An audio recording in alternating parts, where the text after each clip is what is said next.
Welcome back to our Steven. I'm your host, Steven, and all other operators are currently busy, so you're stuck with me. And today, we've got some awesome malicious compliance stories from a recreational volleyball league to a job loading boxcars, all starting with a post titled, "Won't let me help you with complying with Department of Transportation regulations? Have fun with that out-of-service ticket and fees, buddy." This happened about 6 hours ago, and the fallout resolved roughly 3 hours ago. I, a 38-year-old male over-the-road trucker, was at a truck stop about 150 miles from my destination and about 30 miles from a DOT weigh station. This other driver was getting fuel, and as he was, I noticed he had hazmat on his trailer, as evidenced by the placards he was displayed on said trailer. Upon further look, however, I noticed that he had one placard displayed sideways, 2 others upside down, and 4 others mounted with duct tape.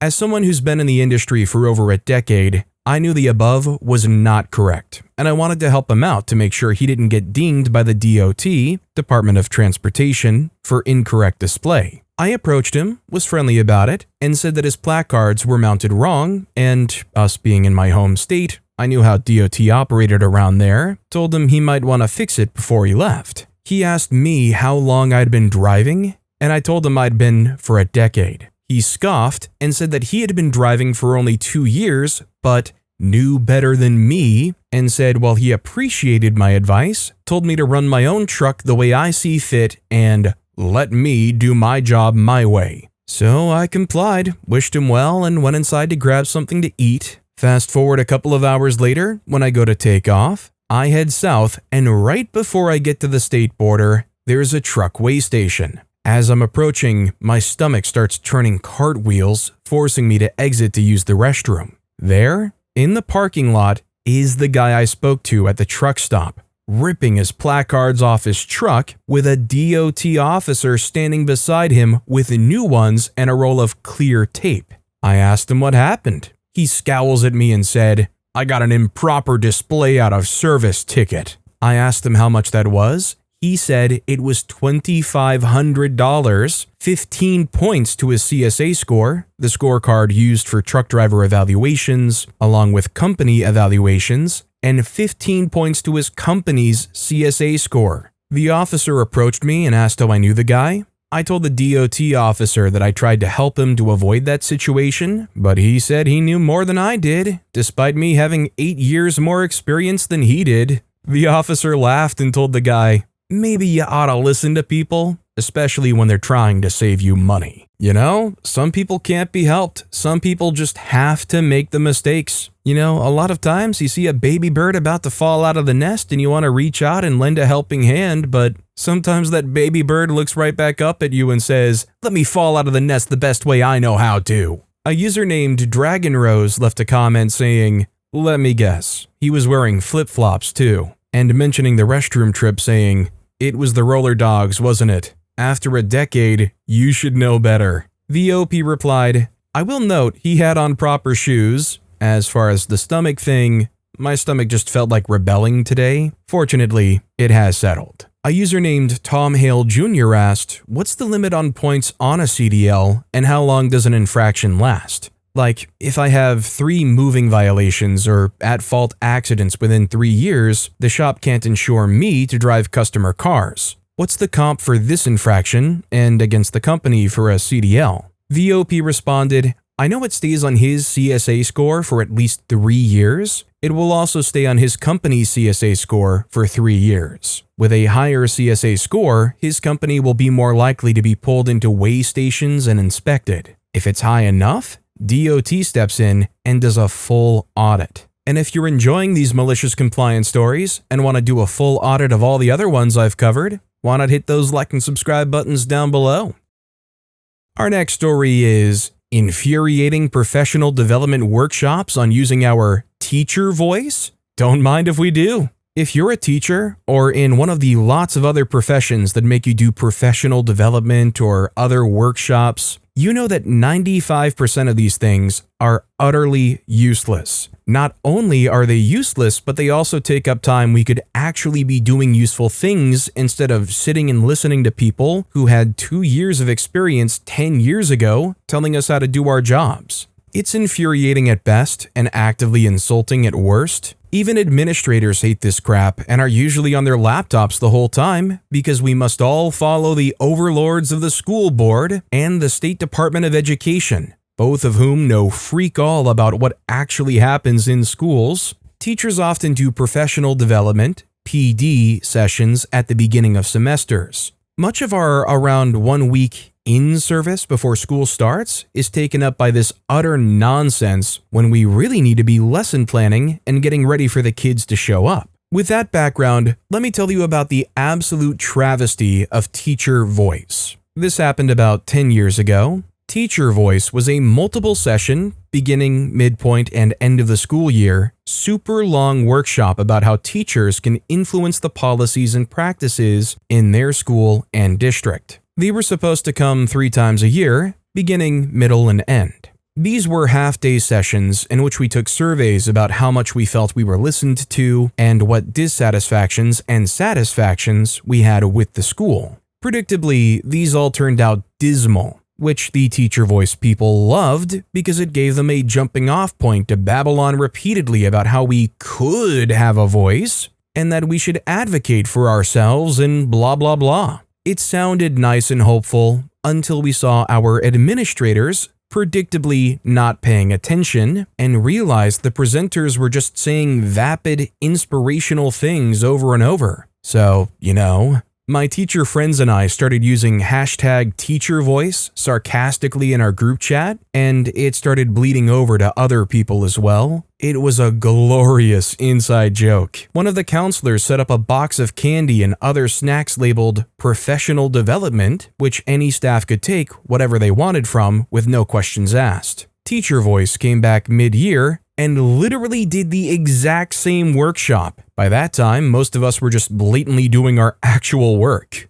And then comes the malicious compliance. People started, mostly, diplomatically and professionally complaining to admin. #teachervoice and all its ironic glory made it into an email a teacher sent to all of the teachers and admin. We used our teacher voices, y'all, staying professional when talking to admin anyway, the whole time. And lo and behold, the 3rd teacher voice PD was canceled. Malicious compliance mission successful. During the time that was slotted for the 3rd session, we just got work time. A nice epilogue to follow up. The next year, during the PD times, we got both more work time and also an in-district conference in which actual teachers did classes on actually useful things. And we could choose which sessions to go to. I taught one of them myself on how to use Google Classroom, which a lot of people were delighted by and thanked me for. It was great. Lesson learned, when people prattle on about advocating for yourself, go ahead and do that and get rid of the prattling. I'm gonna be honest, I thought OP was going to talk about they were going to a workshop on how to functionally speak to their kids. I thought OP was going to go into a story about how they're kind of brainwashing the teachers to talk like those snarky, sugary, sweet automatons that you see in managerial positions for some reason. Yes, Timmy, 2 + 2 is 4. You're doing such a good job.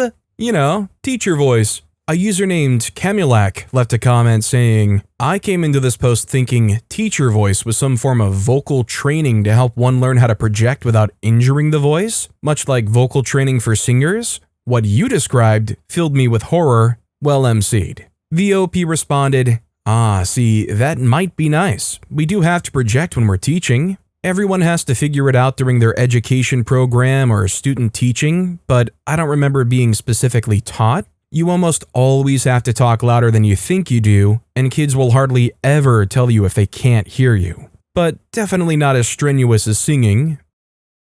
Our next story is, the Rec League said rosters had to be finalized and unchangeable after week 2. They forgot to define what a roster is. I've played in the same Thursday night recreational volleyball league for about 5 years. It's a good time mostly. Last season, the league coordinator, a guy who takes this extremely casually competitive environment with a level of seriousness that I find genuinely impressive, introduced new roster rules after a team the previous season had been swapping in ringers for playoff games. Understandable, in theory. The new rule stated that rosters must be finalized and submitted in writing by the end of week 2, after which the roster is unchangeable for the remainder of the season, including playoffs. He announced this at the opening night and posted it in the group chat. Unchangeable, his word. My team had 7 people registered when the deadline hit. In week 4, our setter moved to another city for work,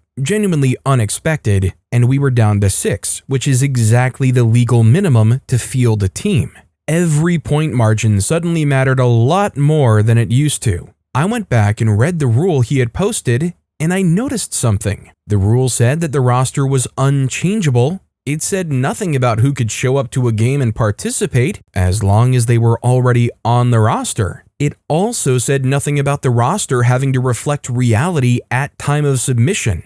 There was no rule against listing someone who had not yet committed to playing. I messaged the coordinator and asked him very casually if there was any rule against submitting a roster that included people who might not attend every game. He said no. Obviously, people have scheduling conflicts. Perfect. I went back through the original Week 2 roster submission, which I had emailed to him and therefore had a timestamped copy of, and pointed out that 2 names on our roster were listed with a note saying, availability TBD. He had accepted the submission without comment. Those 2 names were guys I'd played pickup volleyball with for years who had declined to commit to a full season but agreed that they might come out sometimes. I called them both, and they agreed to start showing up regularly given the situation. Coordinator said that this wasn't in the spirit of the rule. I agreed with him completely and kept playing with a full roster through the playoffs. We came second. The following season, he rewrote the rules to require proof of attendance in at least one of the first 2 weeks to be considered a valid roster member. Reasonable, honestly,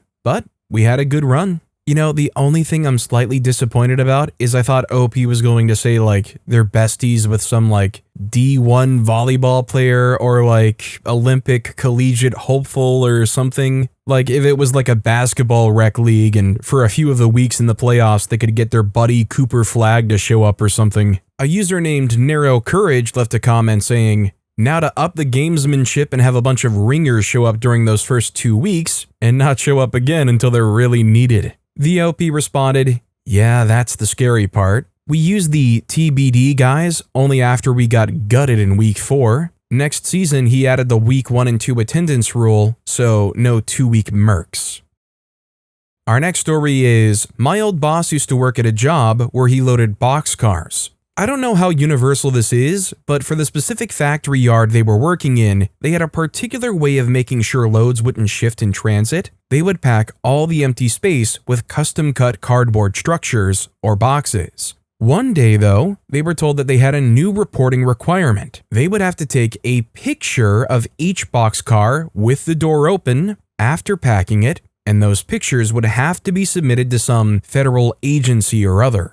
Like, honestly, I can see some good reasons for wanting people to take those pictures, but I guess at the time it just seemed dumb as heck to my boss, and his boss at the time, because the point was to make sure that they were doing it right. But even with the door open, you could only see a tiny fraction of the boxcar. He was going to roll with it, but his boss had something else in mind, so they load up the first boxcar post-regulation, and his boss gives him the camera, sets up the shot. Then, before giving the go-ahead to take the picture, he goes over to the boxcar and drops trow and moons the camera. He did that for every freaking boxcar that day. Obviously, the company fired him / gave him an early retirement since he was pretty close to retiring already, but they had to submit that batch of pictures for the day because they were the only pictures they had. And as far as that part goes, there was 0 regulatory fallout because the pictures were technically in compliance with the regulation. There just also happened to be a guy showing his whole butt and possibly other parts in every shot. Imagine being the guy in that federal agency whose job is to review every single one of those boxcars. You know, you just have to look at it. I bet it's even one of those things where even though like it's in front of you and you don't really want to look, your brain makes you go, look at it, look. Listen, I know you're screaming that you don't wanna, but look at it anyway.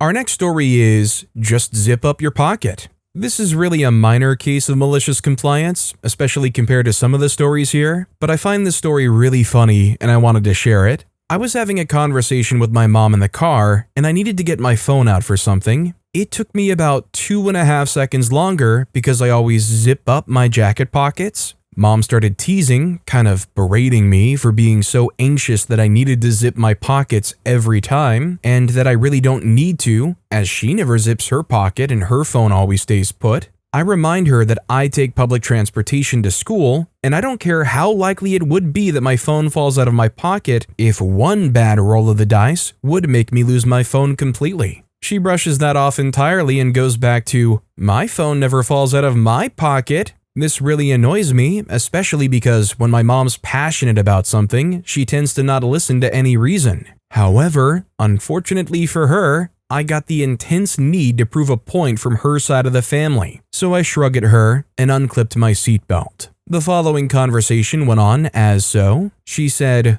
"What are you doing? Put your seatbelt back on." I said, "Why? It's not like you're going to crash." She said, "That doesn't matter, put your seatbelt back on." I replied, "But I drive with you all the time, and I've never once actually needed the seatbelt." My mom glared at me for a few seconds, zipped up her pocket, then told me to put the seatbelt back on, which I did. I know it's an awful joke, but after hearing this story, the only thing that came to my mind is, I was telling the ultrasound technician that's the same argument I made with my girlfriend. I never needed to zip it up before. A user named CoderJoe1 left a comment saying, "My pockets are zipperless. Will I get a ticket?" The OP responded, "Nah, zipperless pockets are stupid and shouldn't exist, but never a fault of the consumer, only the manufacturer."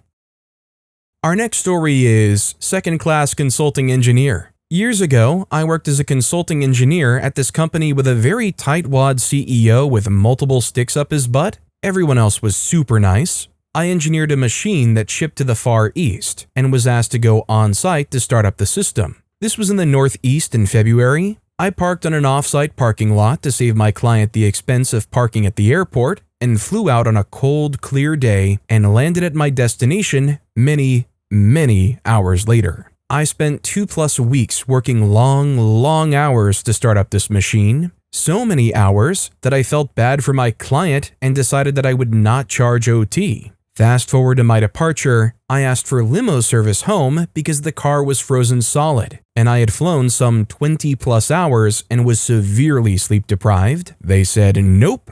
Only full-time employees get limo service. Consulting engineers have to drive themselves," decreed the CEO. I decided to charge full OT to the letter for every hour over 8, especially the all-nighter I pulled while there. It was the most expensive $80 limo ride he never paid for. To be fair, they absolutely should have provided some kind of accommodation for OP to get back to wherever it is they needed to go, but it is curious why OP's dying on the hill of it needing to be a limo. A user named Weird But In A Good Way left a comment saying, "It sounds like the client was picking up the tab for your services, so you being ticked at your boss, rightfully so in my opinion, and charging all of the overtime made your boss money, since they never pay the engineers close to what they charge the client." The OP responded, "The OT literally came out of the corner guy's pockets since the project was fixed price, and he was also majority owner." Another user named, I don't know, my BFF Jill left a comment saying,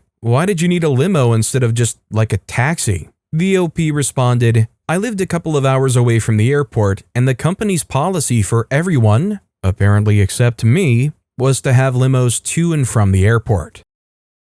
Our next story is, you want all my correspondence? Had a narcissist general manager. I was in a senior role in a small company. The GM hounded staff and expected me to join in, while I did my best to protect them. After huge staff turnover, it was my turn to be the target. One of my tasks was to liaise with our agents in China. We had a multitude of manufacturing projects underway from initial design to shipping. I would communicate with the agents via WeChat, which is similar to WhatsApp, And because I'd been working with the agents for a while, when we were talking about projects, there would be side chats about the weather, or holidays, or family. Now I was under the microscope, the GM demanded I share all my communication with her. I have no idea why, but I did exactly what she said. I took a screenshot of each message sent or received separately and sent it to her via Slack. Our conversations were not very exciting, but I made sure to send her each and every message, a simple conversation like the following, which would be 10 separate Slack messages.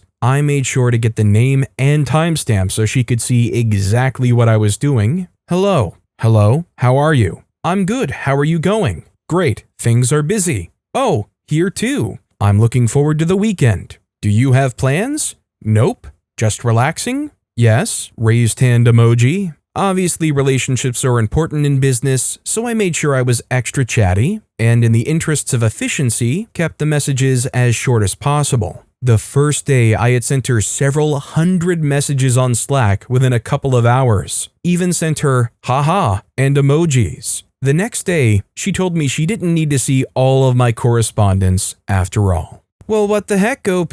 That's not exploitable at all. Where are all of the relationship-destroying affair messages that you're supposed to be having with somebody on WeChat from halfway across the world? Of course the GM's upset. OP's doing this all wrong. A user named WelandMC left a comment saying, I work in a similar role without the micromanaging. WeChat has a translate function, so talk to them in Chinese and send her the screenshots of the untranslated Chinese. The OP responded, oh, I'm gone from that role. That would have been brilliant. She made my position redundant. Gave me great pleasure to see missed launches and out of stock. This next story is, call me at any time, I'll pick up. Okay, have fun with calls at 3 a.m. So my dad, who has neglected me for my whole childhood, always asks me to call him on pass. Pass is when my mom can take me out of my mental health clinic for a few hours. He lives in Europe, so his time zones are wildly different. Whenever I'm able to call him, it's always around 12 to 3 a.m. his time. Recently, there was an omnibus for a series I really like. And since he tends to send me money every time I call him, I texted him asking for the book. I would have just asked for the money, but he's the only one in my family who had an eBay account. I texted him, to which he responds with, "Oh, P, please call me. I'll pick up at any time." Perfect. Now, every pass, I'll call at the most awkward times and wait until he picks up. Still never got my book, but sooner or later, I'm sure I will. P.S. I know this makes me sound like a bad person, but for context, my dad has done very severe forms of abuse, so why call him?